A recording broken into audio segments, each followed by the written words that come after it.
Om Swastiastu. Assalamualaikum warahmatullahi wabarakatuh. Salam sejahtera untuk kita semua. Shalom, nama budaya, salam kebajikan, dan salam harmoni. Baik, di kesempatan kali ini saya akan menampilkan sebuah video mengenai analisis artikel yang pernah saya temui. Sebelum itu, izinkan saya memperkenalkan diri saya. Perkenalkan, nama saya Nimade Aprilia Mertidewi dengan NIM 2111031442 dari kelas 3Ki. Nah, di sini saya ingin mengucapkan terima kasih kepada Ibu I Gusti Agung Ayu Wulandari, SPD MPD, telah mendampingi saya sendiri dan rekan-rekan saya selama 1 semester ini. Lanjutkannya untuk menjelaskan mengenai analisis artikel dan intisari-intisari yang saya temui. Nah, untuk mempersingkat waktu, saya akan memberikan videonya dan selamat menyaksikan. Nah, di sini saya akan menjelaskan mengenai topik yang pertama, di mana topik yang pertama menjelaskan mengenai kedudukan Pancasila sebagai dasar dan ideologi negara. Adapun artikel yang saya temui yaitu Pancasila sebagai dasar negara dan implementasinya dalam berbagai bidang. Nah, seperti yang kita ketahui, Pancasila sebagai dasar negara memiliki banyak makna dalam setiap aspek kehidupan. Berbangsa, bermasyarakat, serta bernegara harus berdasarkan Pancasila yang memiliki nilai-nilai ketuhanan, kemanusiaan, persatuan, kerakyatan, dan keadilan. Nah, implementasi Pancasila untuk menjaga eksistensi bangsa sangat penting dikarenakan Pancasila merupakan dasar negara dan pandangan hidup berbangsa dan bernegara. Nah, ini perlu kita tanamkan sejak kecil atau sejak dini karena Pancasila merupakan suatu hal yang penting dan memiliki banyak makna-makna yang perlu kita tanamkan dalam kehidupan sehari-hari. Nah, di sini saya akan menjelaskan mengenai topik yang kedua, di mana topik yang kedua menjelaskan mengenai contoh penerapan nilai-nilai Pancasila dalam kehidupan sehari-hari. Adapun juga artikel yang saya temui yaitu implementasi nilai-nilai Pancasila bagi peserta didik di era globalisasi. Seperti yang kita ketahui, globalisasi saat ini sangat berkembang pesat dan perlunya penanaman nilai Pancasila dalam kehidupan sehari-hari. Adapun contoh penanaman nilai Pancasila dalam kehidupan sehari-hari yaitu yang pertama, selalu bersyukur kepada Tuhan Yang Maha Esa. Yang kedua, menolong sesama makhluk hidup. Yang ketiga, bergotong royong di lingkungan sekitar dan menolong sesama makhluk hidup. Yang keempat, bermusyawarah untuk menyelesaikan masalah agar tidak terjadinya suatu konflik. Yang kelima, bersikap adil kepada siapapun. Nah, dengan hal tersebut, perlunya penerapan pendidikan karakter dalam kehidupan. Nah, penerapan pendidikan karakter ini harus ditanamkan sejak dini agar kelak nilai Pancasila akan melekat dalam karakter dan kepribadian tiap individu. Nah, hal ini biasanya terjadi dalam bermasyarakat agar senantiasa terciptanya suatu bangsa Indonesia yang damai dan memiliki karakter yang baik. Nah, di sini saya akan menjelaskan mengenai topik yang ketiga, di mana topik yang ketiga ini menjelaskan mengenai pentingnya konstitusi bagi suatu negara. Adapun judul artikel yang saya temukan yaitu perkembangan teori konstitusi untuk mendukung negara kesatuan Republik Indonesia. Nah, secara sederhana, konstitusi dapat didefinisikan sebagai sejumlah ketentuan hukum yang disusun secara sistematik untuk menata dan mengatur pada pokok-pokoknya, struktur dan fungsi lembaga-lembaga pemerintahan.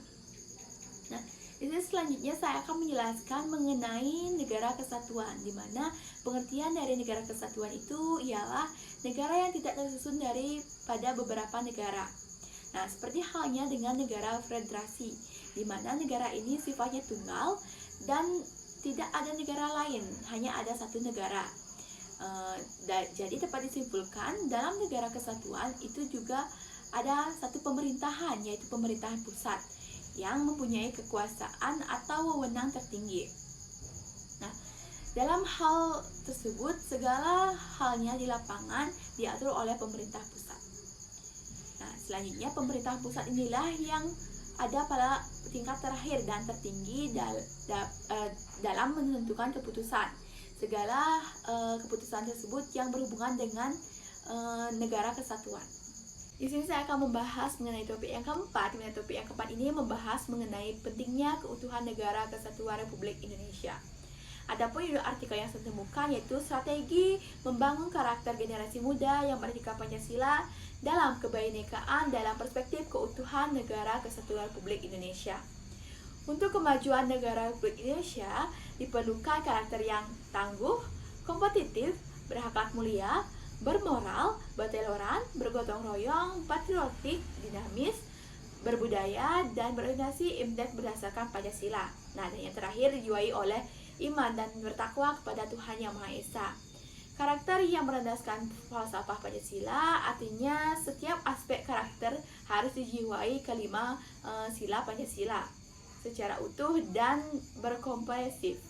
Nah, dengan demikian, cara yang dapat dilakukan orang tua untuk menumbuhkan karakter generasi muda yaitu memberikan pelajaran dalam perspektif NKRI, di mana dilakukan melalui pemberian pembiasaan, keteladanan, penghargaan, dan hukuman yang bersifat edukasi dalam kehidupan sehari-hari, sehingga dapat menumbuhkan karakter yang baik untuk kedepannya bagi generasi muda. Nah, di sini saya akan menjelaskan mengenai topik yang kelima. Di mana topik yang kelima ini menjelaskan mengenai pelanggaran dan pengadilan HAM atau hak asasi manusia. Adapun judul artikel yang saya temukan yaitu eksistensi pengadilan hak asasi manusia terhadap penegakan hak asasi manusia dalam sistem peradilan. Nah, pengadilan hak asasi manusia atau HAM itu sendiri merupakan jenis pengadilan yang khusus untuk mengadili kejahatan genosida dan kejahatan terhadap kemanusiaan. Nah, pengadilan ini dikatakan khusus karena dari segi namanya saja sudah berbeda. Bentuknya pengadilannya sudah secara spesifik dan menggunakan istilah pengadilan HAM, dan kewenangan pengadilan ini juga mengadili perkara-perkara tertentu. Nah, dengan demikian dapat saya simpulkan intisari dari artikel yang saya temukan ini yaitu eksistensi pengadilan hak asasi manusia terhadap suatu perkara serta peranan pengadilan hak asasi manusia dalam mewujudkan kepastian hukum pada sistem peradilan pidana. Baik, di sini saya akan menjelaskan mengenai topik yang ke-6, di mana topik ini menjelaskan mengenai persamaan kedudukan warga negara. Adapun judul artikel yang saya temukan yaitu kedudukan dan peran warga negara dalam masyarakat multikultural. Nah, berdasarkan artikel tersebut dapat saya simpulkan beberapa hal, yaitu yang pertama, kedudukan dan peran warga negara sudah diatur dalam Konstitusi Negara Indonesia. Adapun beberapa bidang kehidupan yang telah dijamin dalam konstitusi untuk masalah persamaan kedudukan warga negara, yaitu yang pertama bidang ekonomi, kedua politik, ketiga hukum, keempat budaya, kelima agama, dan keenam pertahanan keamanan negara. Selanjutnya yaitu beberapa sikap kritis yang harus kita kembangkan dalam menghadapi bentuk-bentuk sosial dari masyarakat multikultural. Di antaranya adalah mengembangkan sikap toleran, mengembangkan sikap nasionalisme, menyelesaikan konflik secara akomodatif, menegakkan fungsi hukum, mengembangkan kesadaran dan peranan sebagai masyarakat yang baik. Baik, itulah tadi mengenai analisis artikel yang saya temui. Mohon maaf bila ada kesalahan kata, baik sengaja maupun tidak sengaja. Dan saya tutup dengan Pramo Santi. Om Santi Santi Santi Om. Dan terima kasih telah menyaksikan. Sampai jumpa.